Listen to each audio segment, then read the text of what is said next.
டிகிரூஸ் தமிழ் நெஞ்சங்களுக்கு வணக்கம். நேற்றைய தினம் திரு விஜய் அவர்கள் கரூரில் சென்று பிரச்சாரம் செய்தார். கரூருக்கு அவர் போனதுன்னு சொன்னது எதுக்கு?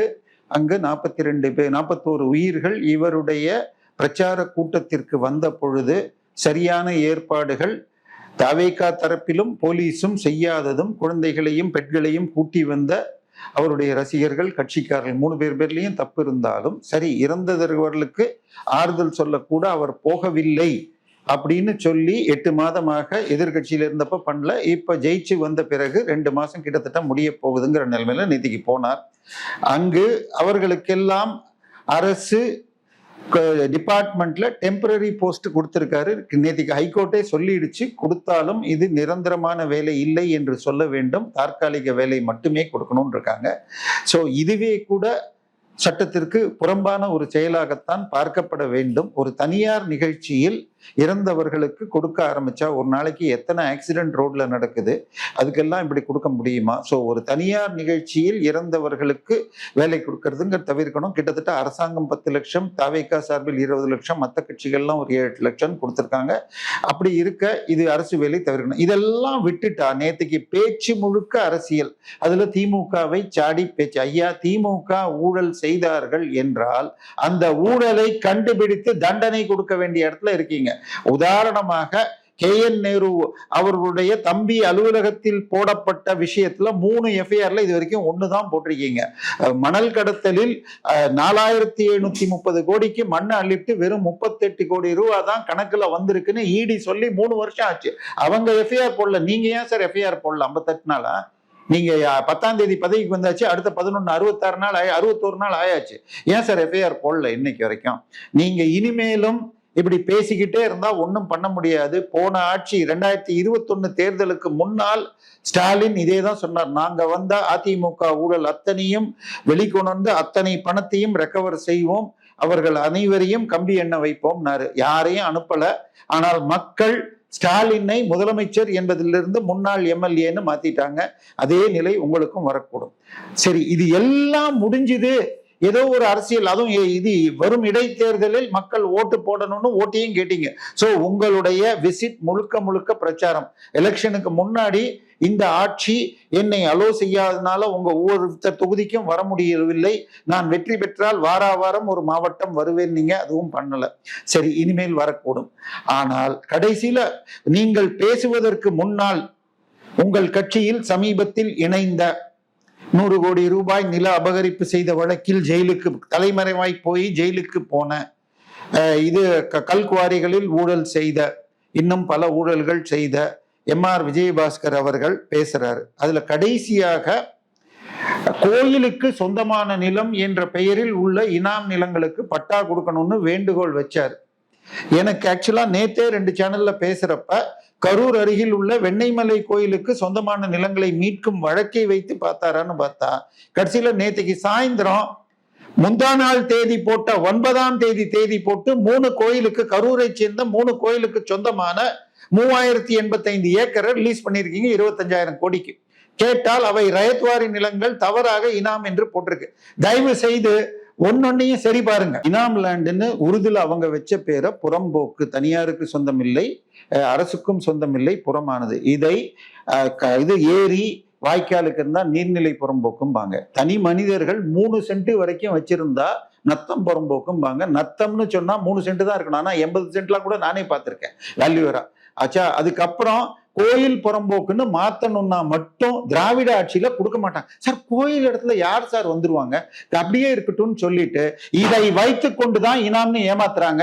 இதுல ஒரு 3 வருஷத்துக்கு முன்னாடி ஒரு பழைய வீடியோ நெட்ல இருந்தா என்னோட சிஸ்டத்துல இருக்கும். திரு ஐ பெரியசாமி, அன்றைய அமைச்சர் திண்டுக்கல் ஐ பெரியசாமி, அவர் பேசியிருப்பாரு. நான் தான் பழனிக்கு பட்டா கொடுத்தேன். ஐயா, பழனி கோயில்ல 10ஆம் நூற்றாண்டுல இருந்து அங்கு சிவ அயந்தானர்கள் பூஜை செய்யற கல்வெட்டு இருக்கு சார். தயவு செய்து இந்த மாதிரி எல்லாம் பேசாதீங்க. நீங்க வச்சிருக்கிறது ரெவின்யூ ரெக்கார்டு, உங்க கணக்கெல்லாம் இறைவன் கணக்கு. தயவு செய்து இது வேண்டாம். இனாம் என்பது கோயிலுக்கு உரிமையானது, சூரிய சந்திரன் உள்ளவரை மாற்ற முடியாதது. இனாம் லேண்டுங்கிறது என்னங்கிறத முதல்ல தெளிவாக்கணும். கிட்டத்தட்ட உங்களுடைய அமைச்சர் திரு HRNCE அமைச்சராக, இந்து சமய அறநிலைத்துறை அமைச்சராக உள்ள ரமேஷ் ஜூன் மாதம் 2வது வாரத்தில் 13 லட்சம் கோடி ஏக்கர்கள் கோயிலுக்கு சொந்தமானவை இனாம் என்ற பெயரில் கிளாசிஃபை பண்ணப்பட்டிருக்கு. அவை மீட்பதே தாவேக ஆட்சியின் முதல் லட்சியம் அப்படின்னாரு. அவர் ஃபர்ஸ்ட் பிரியாரிட்டின்னு சொல்லி ஆங்கில பேப்பருடைய ஹெட்டிங் இருக்கு, கொடுக்குறேன், தயவு செய்து போடுங்க. இப்ப அவுரங்கசீப் காலத்துல கூட செய்யலைங்க. கோயில் அவன் மூடி வச்சான், அவனை கேட்டா அவனுக்கு அவனுடைய கதை புத்தக குரான் கதை புத்தக தெய்வத்தை மட்டும்தான் வணங்கணும், மற்றதெல்லாம் ஷீருக்கு அப்படின்பா. அவங்க கூட 2 கோயிலை தான் மூடினாம்பாங்க. ஆனா நீங்க கோயில் சொந்தமான சொத்துக்களை அழித்தால் கோயிலே அழிந்து போகும். இன்னும் சொல்ல போனா கோயிலை மூடினா சொத்து அழியும், சொத்தை மூடினா கோயில் அழியும். இதற்கு மிகப்பெரிய உதாரணம் நம்ம இது திண்டிவனம் பக்கத்துல இருக்கிற இது கோயில். அதுக்கு 600 ஏக்கர் நிலம் இருந்தும் இன்னைக்கு ஒரு கால பூஜை HRNC செய்யாம இது காஞ்சி மடத்தின் சார்பாக ஒருவர் வைணவ கோயில்ல போய் அவங்க இது இவருக்கு அனுப்பி அந்த இதுல இது நடந்துட்டு இருக்கு.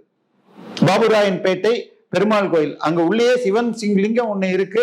சிவன் கோயில் எங்க இருக்குன்னு ஊர்ல யாருக்கும் தெரியல. ஆனால் அந்த பாபுராயன் பேட்டை 20 ஏக்கர் பரப்புள்ள அந்த பெருமாள் கோயிலுக்கு 600 ஏக்கர் இருக்கு.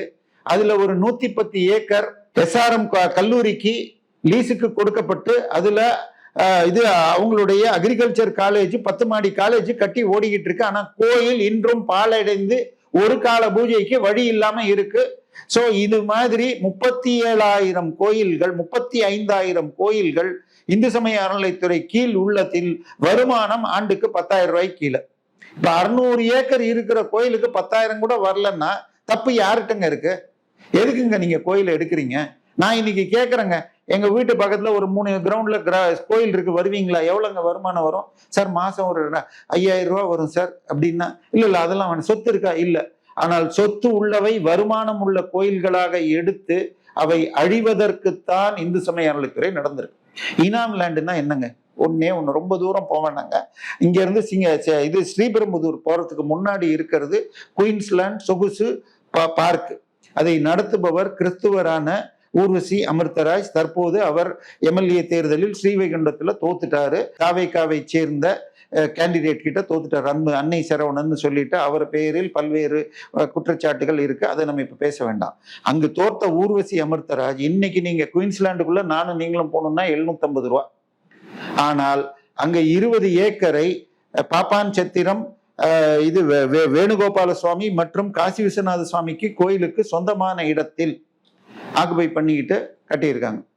சரியா? இதை ஹைகோர்ட்டுக்கு கொண்டு போனப்ப அதுல ஒரு போர்ஷன் ஆஃப் லேண்டு கோயில் நிலம், இன்னொன்னு ரெவின்யூ லேண்ட், இனாம் லேண்டு. ஆனால் கோயிலுக்கு உரிமையான 9.5 கோடியையும் ரெவின்யூக்கு 13 கோடியும் அவர் ஒரு மாசத்துல கட்டணும், இந்த லேண்டை ரெக்கவர் பண்ணுங்கன்னு சொன்ன உடனே ஒரு 4 நாள்ல சேகர் பாபு அன்னைக்கு அமைச்சராக இருந்த பொழுது அங்க எதையோ ஒரு நோட்டீஸை ஒட்டிட்டு நாங்க பொசிஷன் எடுத்துட்டோம்னாங்க. அதுக்கப்புறம் 4 நாள் கழித்து 2 நீதிபதிகள் கொடுத்த தீர்ப்பை எதிர்த்து ஒரு நீதிபதியில ஸ்டே வாங்கிட்டு இது ரெவின்யூவா கோயில் தாங்கிறத கிளாரிஃபை பண்ணல, அதனால இந்த இது செல்லாதுன்னு சொல்லி 2 நீதிபதிகள் தீர்ப்பை ஒரு நீதிபதி மூலமாக ஸ்டே வாங்கி 3.5 வருஷமாக இன்னும் ஆக்குபை பண்ணிட்டு இருக்காரு. அந்த அது வரைக்கும் 9 கோடினா கடந்த 3 வருஷத்துக்கு இன்னொரு 4-5 கோடி வந்திருக்கணும். எப்ப சார் வாங்குவீங்க? இதுக்கப்புறம் ஒரு செய்தி, அதுக்கு பேர் என்னங்க, அந்த குயின்ஸ்லாண்டு பக்கத்திலேயே இருக்கிறது சென்ட் ஜான்ஸ் இன்டர்நேஷனல் பள்ளி. அந்த பள்ளிக்கு ரோடு மேல இருக்கிற 5 ஏக்கர் கோயிலுக்கு அரசாங்கத்துக்கு சொந்தமானது 20 வருஷத்துல 20 கோடியோ என்னமோ கட்டலன்றாங்க. ஆனால் அவங்களுக்கு 5 ஏக்கர் கொடுத்தா பின்னால் இருந்த 20 ஏக்கர் இனாம் லேண்டே ஆக்கிரமிப்பாங்க. 5 ஏக்கருக்கு 20 கோடின்னா 20 ஏக்கருக்கு எவ்வளவுங்க வரும்? அது இனாம் லேண்ட் இல்லைங்க. இது எல்லாம் பாப்பாஞ்சத்திரம் ஜமீன்தார் 1876 வெங்கடப்ப நாயக்கருங்கிறவர் இவை எல்லாவற்றையும் பாப்பாஞ்சத்திரம் காசி விஸ்வநாதர் வேணுகோபால சுவாமி கோயிலுக்கு எழுதி கொடுத்த பத்திரம் செல்லும்னு ஹைகோர்ட் சொல்லி 2008 இவை அனைத்திற்கும் கோயில் பேர்ல பட்டா கொடுக்கணும்னு சொன்னா இன்னைக்கு வரைக்கும் ரெவின்யூ கொடுக்கலைங்க. 2008 ஆட்சியில இருந்தது. அந்த காப்பி என்கிட்ட இருக்குங்க. சரியா? திரு அத்திக்குட்டை ராதாகிருஷ்ணன் அவர்கள் RTIல போட்டதை ஒரு நண்பர் மூலமாக எனக்கு வந்து சேர்ந்தது. சோ 178 ஏக்கர் அந்த கோயிலுக்கு. இன்னும் சொல்ல போனா இதுக்கு இதே சமயத்துல இந்த பக்கம் திருவாரூர்ல திருக்கண்ணமங்கை கோயிலுக்கு 400 ஏக்கர் முழுக்க கோயிலுக்கு சொந்தமானது நாயக்கர் கால செப்பேடு கிடைச்சதுன்னு சொன்ன உடனே அந்த செப்பேடு எங்கேயோ காணாம போயிடுச்சுன்றாங்க. அந்த செப்பேடு எங்க இருக்குன்னு RTIல கேட்டு தகவல் வாங்கி என் நண்பர் யானை ராஜேந்திரன் வழக்கு போட அந்த 400 ஏக்கரும் கோயிலுக்கு சொந்தமானது. இப்ப இன்னைக்கு இன்னொன்னு ஓட்டுறாங்க, என்னது இனாம் லேண்டு, ரயத்துவாரி லேண்டு, அப்படின்லாம் சொல்றாங்க. ஐயா, ஒரு கோயிலுக்கு தானம் செய்யும் பொழுது எப்படி எழுதுவாங்கன்னு சொன்னால், இந்த நந்தா விளக்கு ஏற்றுவதற்கு சூரிய சந்திரர் உள்ளவரை தேவையான நிதிக்காக இந்த நிலத்தை கொடுக்கிறேன் இப்படிங்கிற மாதிரி ஒரு 20,000 கல்வெட்டு இருக்குங்க. இதை நான் சொல்லல, தமிழக அரசின் சார்பாக லண்டன் நீதிமன்றத்தில் போய் பட்டூர் நடராஜரை மீட்பதற்கு சொன்னது தமிழக அரசு சார்பாக. என்னுடைய குருநாதர் திரு நாகசாமி தான் அங்க போய் லண்டன்ல சொன்னாரு. கென்னடியுடைய தீர்ப்புல அந்த தீர்ப்பு அப்பீல்ல போயும் ஜெயிச்சிருக்கு. சோ ஒரு கோயிலுக்கு கொடுக்கப்பட்ட தானம் சூரிய சந்திரன் உள்ளவரை அதை பேரை மாத்துறதுக்கோ விற்கிறதுக்கோ உரிமை கிடையாது. ரேரஸ்ட் ஆஃப் ரேர் கேஸ்னு பல சின்ன சின்ன நிலங்கள் கொண்டு போனது போக 3000 ஏக்கர் நிலத்தை 25,000 கோடியை ஒரு இதுல கொடுக்கிறாரு. இப்ப வெண்ணெய்மலை கோயிலா இருக்கட்டும், இந்த கோயில்ல சில நிலங்களில் பல நபர்கள் பட்டா டாக்குமெண்டோட இருக்காங்கன்னு சொன்னால் அவை ஆக்கிரமிப்பு, தவறாக கைமாறியவை. அவை கடந்த காலத்திற்கு நாமினலாக ஒரு வாடகை போட்டு முழுமையாக பட்டா அத்தனையும் கோயிலுக்கு பேர்ல மாத்திட்டு இனிமேல் சந்தை வாடகையை ஒட்டி ஒரு ரேட்டை பிக்ஸ் பண்ணும். ரயத்வாரின்னு என்னன்னு கூகுள்ல தேடினா கூட அவை பெசன்ஸுக்கும் ஃபார்மருக்கும் சொந்தம். ஆனால் 50% அரசுக்கு போகணும். அந்த மாதிரி கோயிலுக்கு கரெக்டான சந்தை வாடகை அடிப்படையில் பண்ணும். அதை விட்டுட்டு பட்டாவையே அவங்க பேர்ல மாத்துறதுன்னு சொன்னா, ஏன்னா இன்னைக்கு இதை சொன்ன இதே வேளையில் பழனியில தண்டாயுதபாணி மடத்துக்கு சொந்தமான 100 ஏக்கர் நிலம் தனியாருக்கு மாற்றப்பட்டதுன்னு ஒரு செய்தி தினமலர்ல வருது. இது மாதிரி எத்தனைங்க இருக்கு? அமலினுக்கு கிறிஸ்துவ கல்ல பள்ளி விக்ரமசிங்கபுரத்துல இருக்கிறது உங்களுக்கு கத்தோலிக்க சர்ச்சு ஆக்கிரமிச்சிட்டு இருக்கு. பள்ளிக்கு அது விவசாயம் பண்றேன்னு வருஷத்துக்கு 2,000 ரூபான்னு எடுத்துட்டு அதுல பள்ளிக்கூடம் கட்டி வச்சிருக்காங்க. 2013 அது நீக்கணும்னு சொன்னது ஸ்டேன்னு போட்டு 23 ஏப்ரல் மாசத்துக்குள்ள பண்ணுங்க. நாங்க 23 நவம்பர் வாக்குல ஏப்ரல் 24 திருப்பி ஸ்டே உச்ச நீதிமன்றத்துல. சார், கோயில் நிலத்தை மீட்கிறதுக்கு ஒருத்தனுக்கு இது இல்லைன்னா தானம் கொடுக்கறதுக்கு அத்தனை பேரும் வருவீங்க சார். இதே போன வருஷம் ஒண்ணு வந்துச்சே சார், திருச்செந்துறைங்கிற ஊர்ல ராஜேந்திர சோழன் கட்டிய கோயில் வக்ஃப் போர்டுக்கு சொந்தம்னா ஊரே அதுக்கு ஆதரவு வந்துச்சு சார். இன்னைக்கு வரைக்கும் அது முழுமையாக அவங்களுக்கு உரிமை இல்லை என்று சொல்லவில்லை. இப்போதைக்கு அதை நாங்க அந்த தடையை நீக்கிறோம், அதை முழுமையாக விசாரித்து சொல்லுவோம்னு 2 வருஷம் ஆச்சு. ஆனால் இதுல ஒரே நாள்ல ஒரே ஆர்டர்ல இந்த 25,000 கோடி சொத்துக்கள், கோயிலுக்கு சொந்தமான சொத்துக்கள் தனியாருக்கு கொடுக்கலான்றீங்க. யார் சார் நீங்க? யார் சார் கொடுக்கறதுக்கு? கண்டிப்பாக என் நண்பர்கள் வழக்கு போடுறாரு, அத்திக்குட்டை ராதாகிருஷ்ணன் போடுவார்னு நினைக்கிறேன். அது 2 நாள்ல ஸ்டே ஆயிடும் சார். இது கிட்டத்தட்ட 2021 தேர்தலுக்கு முன்பாக அவசர கொடுக்கையாக திரு இபிஎஸ் அவர்கள் 10.5 கொடுத்து அதனால் அவர் வன்னியர் தவிர மற்ற ஜாதிகள் ஓட்டை இழந்தார். அது போல ஒரு செயலாக தான் நான் பார்க்கிறேன். இதுல இந்துக்களையும் இது பண்றீங்க. சோ இந்த செயல் மூலமாக கரூர்ல நீங்க ஓட்டு வாங்குறீங்கன்னு நினைச்சா இதை வச்சு 13 லட்சம் ஏக்கர் மற்ற கோயில்களுக்கு இருக்கு, அத்தனையும் மீட்கணும் சார். கோயில்ல கை வச்சவங்க நல்லபடியாக இருந்ததில்லை என்று பக்தர்கள் சொல்வார்கள்.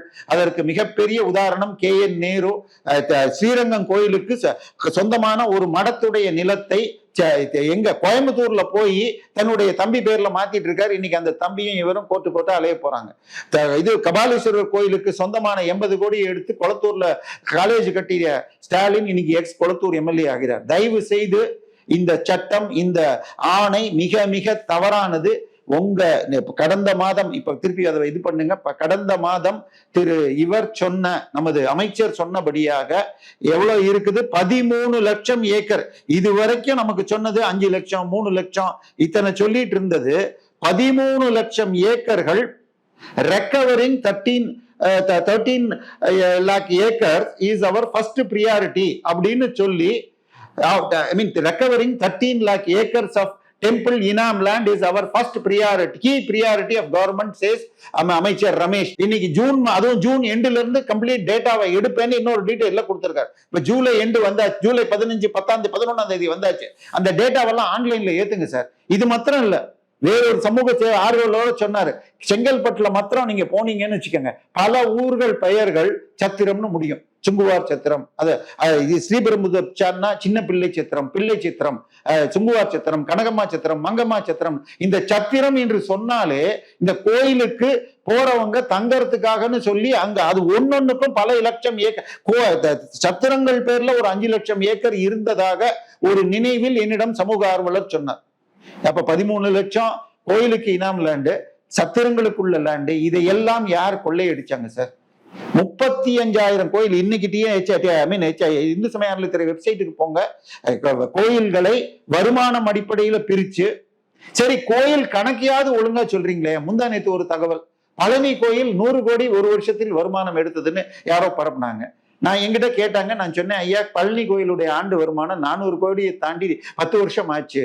அப்புறம் நேத்தைக்கு பார்த்தா திருப்பி அந்த இணை அலுவலர் சொல்கிறார் கடந்த 4 வருடத்தில் 1300 கோடி. ஏதாவது ஒரு ஸ்டேட்மெண்ட் கொடுங்க. நீங்க எதையும் கிழிக்கல, சரியா? தயவு செய்து இந்து சமய அறநிலைத்துறை என்பது கொடியவர்களின் கூடாரமாக கோயில்களை கொள்ளையடிப்பதாக இருக்கிறதுன்னு சமூக ஆர்வலர்கள் புலம்புகிறார்கள். போன ஆட்சியில கோயில்ல இருக்கிற காசையெல்லாம் எடுத்து கல்யாண மண்டபம் மால் கட்டுறேன்னாங்க. இது இவ்வளவு பேசுறீங்களே சார். கோயிலுக்கு சொந்தமான நிலங்கள், அரசுக்கு சொந்தமான நிலங்கள் என்று கிறிஸ்தவ ஆங்கிலேய ஆட்சி 1935 இருந்து 47க்குள்ள கிட்டத்தட்ட 30 கோடி 30 கோடி ஏக்கர்களை பல்வேறு சர்ச்சு கொடுத்திருக்காங்க. அதுல கத்தோலிக்க சர்ச்சிடம் மாத்திரம் 17 கோடி ஏக்கருங்க. அதுல ரஃப்லி 5% தமிழ்நாட்டுல இருந்தா கத்தோலிக்க கிட்ட 10 லட்சம் ஏக்கருக்கு ஜாஸ்தி இருக்குங்க. 1 கோடி ஏக்கர் இருக்குங்க. 17 கோடியில 5% போட்டாலே 85, கிட்டத்தட்ட 1 கோடி ஏக்கர். அதுல இருந்து யாராவது கேட்டு வாங்க முடியுமா? ரொம்ப போக வேண்டாங்க. எக்மோர் ஸ்டேஷனுக்கு வெளியில வந்தீங்கன்னா முந்தமல்லி ரோட்ல அதுக்கு லெப்ட் சைட்ல இருக்கிற அந்த கிற்கு சர்ச்சுங்கிறது கவர்மெண்ட் இந்தியன் ஆர்மிக்கு சொந்தமானது. அதுல மால் கட்டுறேன்னு அந்த சர்ச்சுக்காரன் போக சிஎஸ்ஐ வழக்கு போட டாக்குமெண்ட் எடுத்தா அது ஆர்மிக்கு சொந்தமானது. 9 ஏக்கர் இடம் ஆர்மிக்கு எக்மோர் ஸ்டேஷனுக்கு பக்கத்துலயும் போர்ட்ல இருந்து 3 கிலோமீட்டர் இருக்குன்னா எவ்வளவு பயனாக இருக்கும்? ட்ரோனோ எது சேஃப்டியோ எது பண்றதுக்கு அங்க யூஸ் ஆகும். இது மாதிரி ஆர்மி இடம், கோயில் இடம், அரசு இடம்னு சொல்லி சர்ச்சு வச்சிருக்கிறது ரஃப்லி 17 கோடி. இது கத்தோலிக்கம் மாத்திரம். இதுக்கு சமமாக சிஎன்ஐ, சிஎஸ்ஐ, லூத்ரன் இருக்கும். இத பத்தி யாராவது பேசுவீங்களா? சொல்லுங்க. தயவு செய்து கோயில் இடங்களை பிடுங்க வேண்டாம். 13 லட்சம் ஏக்கரையும் மீட்பது என் பணின்னு சொல்லிட்டு ஒரு கையெழுத்துல முதல்ல HRNCக்கு அது பவர் இருக்கா? ஒரு கோயிலும் ஒரு தனி அமைப்பு. அது எப்படிங்க ஒரு கோயிலுக்கு சொந்தமான நிலத்தை எப்படி ஒரு ஆர்டர்ல போடுவீங்கன்னு தெரியல. சோ இது முழுக்க சட்ட விரோதம். திமுக 60 வருடத்தில் செய்யாததை, அவுரங்கசீப் செய்யாததை ஒரு கையெழுத்தில் கரூர் ஒரு பை எலெக்ஷனுக்காக திரு விஜய் செய்துள்ளார். தவறான வழிகாட்டல். தயவு செய்து திருத்திக் கொள்ளுங்கள். இல்லை என்றால் கண்டிப்பாக இதன் பலன் பயங்கரமாக இருக்கும். தயவு செய்து கோயில் சொத்துக்களில் கை வைக்காதீங்க. கோர்ட் ஏற்கனவே பண்ணக்கூடாதுன்னு அதெல்லாம் வாபஸ் வாங்கியிருக்கேன். முந்தா நேதி திருவண்ணாமலையில அந்த ஷாப்பிங் காம்ப்ளெக்ஸ் நிறுத்தினீங்கன்னு வந்துச்சு. பட் இதுவும் அதே மாதிரி நிலையான இதுதான். ஆனால் இத பண்ணினா ஓட்டு வரும்னு யாரோ சொல்லி பண்ணியிருக்காங்க. அதுவும் 9ஆம் தேதி டேட்டு போட்டு வருது, 10ஆம் தேதி கோரிக்கையா வருது. என்ன விஷயம் இது? இது முழுக்க நாடகமாக தெரிகிறது. இது முழுக்க தமிழர் மெய்யியல் விரோத செயல். இதை ஒவ்வொரு அறிவுள்ள தமிழனும் எதிர்க்க வேண்டும். அது அப்படி எதிர்க்காதவர்கள் முதல்ல மற்ற மதங்களையும் பேசுங்கப்பா. 1 கோடி என்னை பொறுத்த வரைக்கும் ஒரு டிஸ்ட்ரிக்ட்லயும் கத்தோலிக்கம், லுத்ரன், சிஎஸ்ஐ எவ்வளவு இருக்குன்னு கணக்கு கொடுக்கட்டும். அது எந்த வருஷம்? ஏன்னா ஈரோட்ல சின்ன மாரியம்மன் கோயிலுக்கு சொந்தமான 89 ஏக்கர் பிரப் ரோட்ல இன்னைக்கு வரைக்கும் சிஎஸ்ஐ ஆக்கிரமிப்புல தான் இருக்கு. அவங்க கொடுத்த டாக்குமெண்ட் ஃபோர்ஜரின்னு ஹைகோர்ட் தீர்ப்பு வந்தாச்சு. இது மாதிரி எத்தனை கேஸை என்னால கோட் பண்ண முடியும் எடுக்கணும்னா? தயவு செய்து கோயில் நிலங்களை கை வைக்காதீர்கள். மாற்று மதங்களையும் அவர்கள் வெள்ளை அறிக்கை கொடுத்துட்டு உரிமையானதை வைத்துக்கிட்டு மீதத்தை அரசுக்கு திருப்பி தரணும். அது தவிர அரசு நிலங்களை அரசியல்வாதிகள் எவ்வளவு வச்சிருக்காங்க? கண்ணப்பன் ஏர்போர்ட்டு கிட்ட 1000 கோடி நிலத்தை வச்சிருக்காரு. மாயாஜல் இது கவர்மெண்ட் இடம். அதுக்கு உட்காந்து இது பட்டா மாத்திக்கிட்டு ஏமாத்தினார். ஹைகோர்ட் தீர்ப்பு சொல்லி 3 வருஷம் ஆச்சு. என்ன ஆச்சுன்னு தெரியல. தயவு செய்து அரசு இடங்களையும் கோயில் இடங்களையும் காப்பாற்றுங்கள். அவற்றை சந்தை விடையில் வாடகை கொடுத்தா உங்க கடன்ல பல பகுதிகளை அடைக்க முடியும். அதை விட்டுட்டு இது தனியாருக்கு லாபம் தரும் விதத்தில், இதுவும் ஏழைகளுக்கோ விவசாயியை விட அரசியல்வாதி தான் அடிப்பான். தயவு செய்து மாற்றுங்கள். இதை கோரிக்கையாக வைக்கிறேன் திரு ஜோசப் விஜய் அவர்களே. நன்றி, வணக்கம்.